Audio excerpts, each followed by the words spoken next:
ಕಬ್ಬು ಬೆಳೆಗಾರರು ಸಕ್ಕರೆ ಕಾರ್ಖಾನೆಯ ವಿರುದ್ಧ ಪ್ರತಿಭಟನೆಯನ್ನ ಮಾಡಿದ್ರು.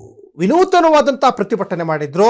ಜಾಗಟೆಯನ್ನು ಬಾರಿಸಿ ಶಂಖನ್ನ ಊದಿ ತಹಶೀಲ್ದಾರ್ ಕಚೇರಿ ಮುಂದೆ ಪ್ರತಿಭಟನೆಯನ್ನು ಮಾಡಿದ್ರು. ಯಾಕಂದ್ರೆ ಹಿಂಬಾಕಿಯನ್ನ ಕೊಡ್ತೀವಿ ಅಂತ ಹೇಳಿದ್ರು ಶುಗರ್ ಫ್ಯಾಕ್ಟರಿ ಮಾಲೀಕರು, ಆದರೆ ಕೊಟ್ಟಿಲ್ಲ.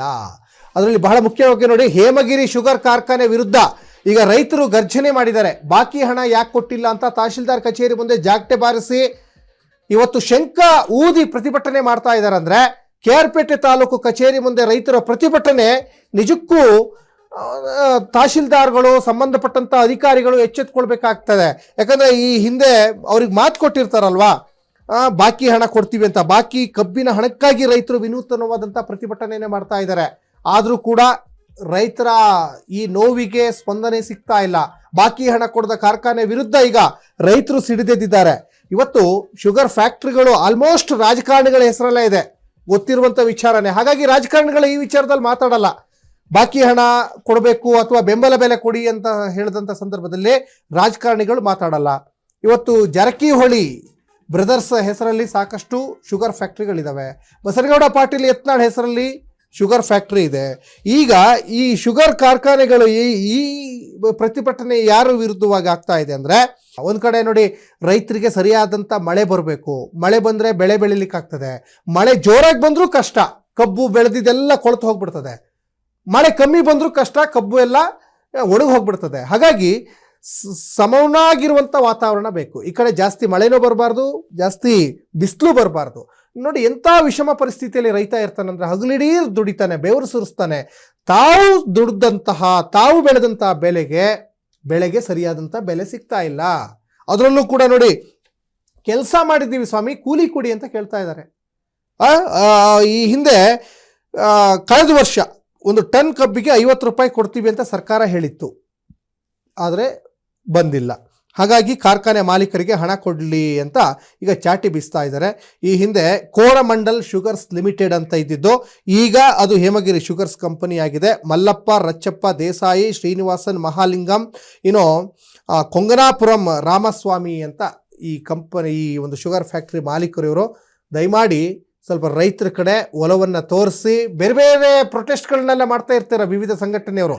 ದಯಮಾಡಿ ರೈತರ ಪರವಾಗಿ ನಿಂತ್ಕೊಳ್ಳಿ. ಯಾಕಂದರೆ ರೈತರು ದೇಶದ ವಿವಿಧ ವರ್ಗದ ಜನರ ಹೊಟ್ಟೆ ತುಂಬಿಸುವಂತಹ ನಿಜವಾದ ಅನ್ನದಾತರು. ಅವ್ರ ಪರವಾಗಿ ನಿಂತ್ಕೊಳ್ಳಿ.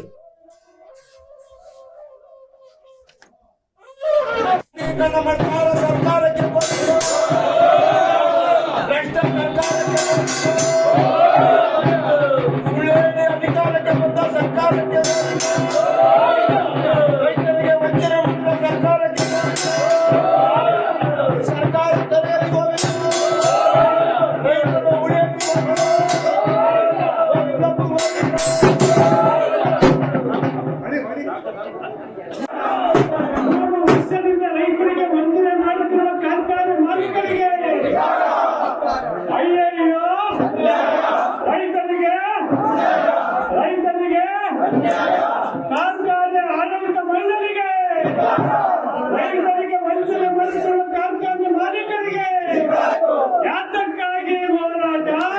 50 ರೂಪಾಯಿ ಬಾಕಿ ಹಣವನ್ನು ಕಾರ್ಖಾನೆ ಮಾಲೀಕ ಭರಿಸಲೇಬೇಕು.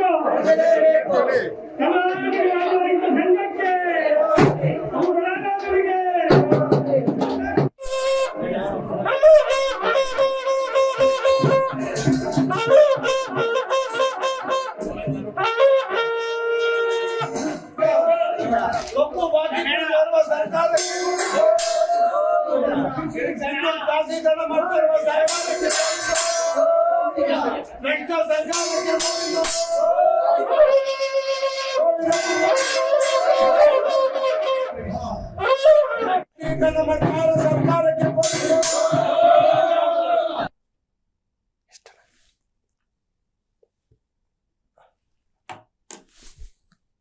ನಿತ್ಯ ನಾವು ತೆರಿಗೆ ಕೊಡ್ತಾ ಇದ್ದೀವಿ. ನಮಗೆ ಗೊತ್ತಿಲ್ಲದಂಗೆ ಕೊಡ್ತೀವಿ, ಪ್ರತ್ಯಕ್ಷವಾಗೂ ಕೊಡ್ತೀವಿ, ಪರೋಕ್ಷವಾಗೂ ಕೊಡ್ತೀವಿ, ಉತ್ಪಾದಕರಾಗೂ ಕೊಡ್ತೀವಿ, ಬಳಕೆದಾರರಾಗೂ ಕೊಡ್ತೀವಿ ತೆರಿಗೆ.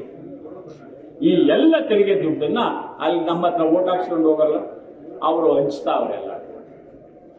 ಅವ್ರನ್ನ ಚೆನ್ನಾಗಿ ನೋಡ್ಕೊಂಡವ್ರೆ. ಈ ಆಫೀಸ್ ಅವ್ರು ಮಾಡ್ಕೊಂಡವ್ರಲ್ಲ. ನಾವು ಹೆಬ್ಬೆಟ್ಟು ತಂಬು ಇಂಪ್ರೆಷನ್, ತಿಳುವಳಿಕೆಯಿಂದ ಮುಗ್ಧರಿಗೆ ದುಡ್ಡದೆ ಅಂತ ಓಟ್ ಹಾಕಿದ್ರಲ್ಲ, ಅವ್ರು ತಿದ್ದುಪಡಿಗಳನ್ನ ಮಾಡ್ಕೊಂಡ್ರು. ಇವರು ಯಾವುದೇ ರೀತಿ ತೊಂದರೆ ಆಗಲಿಲ್ಲ, ಯಾವುದೇ ಕಾರಣಕ್ಕೂ ರೆಡ್ ಬ್ಯಾಂಡ್ ಅಲ್ಲಿ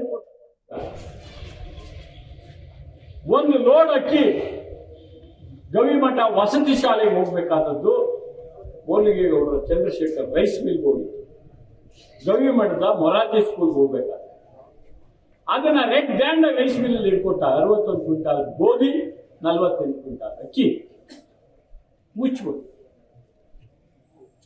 ಅಂದ್ರೆ ನೀವು ಯಾರನ್ನಾರ ಇಟ್ಕೊಡಿ, ಅವ್ರ ಪರವಾಗಿ ಅವ್ರು ಕೆಲಸ ಮಾಡ್ತಾರೆ ಅಷ್ಟೇ ಬಿಟ್ರೆ ನಿಮ್ಮ ಪರವಾಗಿ ಸಮಾಜದ ಪರವಾಗೂ ಅಲ್ಲ. ಈ ಹಿನ್ನೆಲೆಯಲ್ಲಿ ಇದು ಮುಂದುವರಿಯುತ್ತದೆ. ದಯಮಾಡಿ ಎಚ್ಚೆತ್ತುಗಳಿಲ್ಲ ಅಂದ್ರೆ ಇನ್ನು ಕೆಲವೇ ದಿವಸಗಳಲ್ಲಿ ಕಾರ್ಪೊರೇಟ್ಗಳು ನಮ್ಮ ನಾಡ ಕಡಾಕಂಡಿದೆ. ಈಗಾಗಲೇ ಮೊನ್ನೆ ಯಾವಾಗಲೂ ಬಿಜೆಪಿ ಇವರು ಅಶೋಕ್ ಅವರು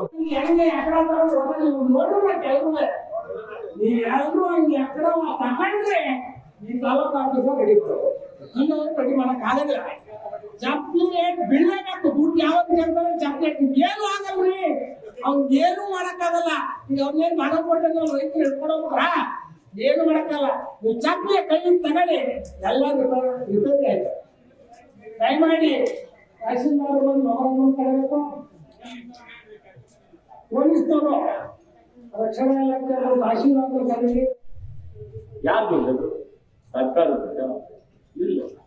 ನಾವು ತೆರಿಗೆ ಪ್ರತಿನಿತ್ಯ ನಾವು ತೆರಿಗೆ ಕೊಡ್ತಾ ಇವಿ, ನಮಗೆ ಗೊತ್ತಿಲ್ಲದಂಗೆ ಕೊಡ್ತೀವಿ. ಪ್ರತ್ಯಕ್ಷವಾಗೂ ಕೊಡ್ತೀವಿ, ಪರೋಕ್ಷವಾಗೂ ಕೊಡ್ತೀವಿ, ಉತ್ಪಾದಕರಾಗೂ ಕೊಡ್ತೀವಿ, ಬಳಕೆದಾರರಾಗೂ ಕೊಡ್ತೀವಿ ತೆರಿಗೆ. ಈ ಎಲ್ಲ ತೆರಿಗೆ ದುಡ್ಡು